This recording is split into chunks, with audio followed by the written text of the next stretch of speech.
আপনারা শুনে খুশি হবেন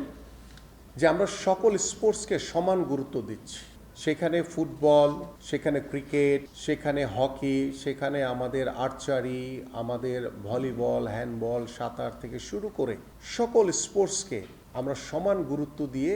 আমরা প্রত্যেকটি জাতীয় ক্রীড়াবিদ যারা রয়েছে আমরা প্রাথমিক পর্যায়ে আমাদের যেহেতু 30শে মার্চ আমাদের মাননীয় প্রধানমন্ত্রী তিনি আনুষ্ঠানিকভাবে বেতন কাঠামোর আওতায় এনে ক্রিয়া ভাতা প্রদান কার্যক্রম উদ্বোধন করতে যাচ্ছেন এবং সেই উদ্বোধনী অনুষ্ঠানে তিনি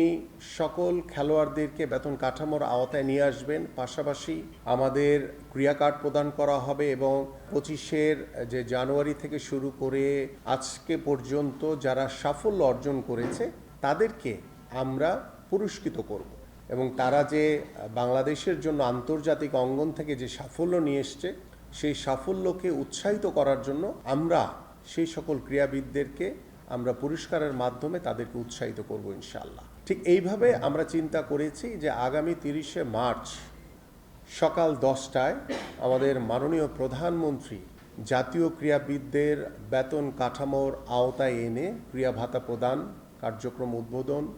পাশাপাশি আমাদের ক্রিয়া কার্ড এবং যারা সাফল্য অর্জন করেছে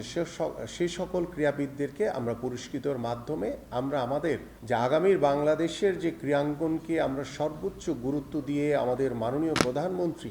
তৃণমূল পর্যায় থেকে শুরু করে জাতীয় পর্যায় পর্যন্ত আমরা যাতে খেলাধুলাকে সমান গুরুত্ব দিয়ে সর্বোচ্চ গুরুত্ব দিয়ে আমরা একটি ক্রীড়াবান্ধব পরিবেশ, ক্রীড়াবান্ধব দেশ হিসেবে বাংলাদেশের ক্রীড়াঙ্গনকে এগিয়ে নিয়ে যাওয়ার জন্য যে পরিকল্পনা আমরা হাতে নিয়েছি সেই বাস্তবায়ন কার্যক্রম ইনশাআল্লাহ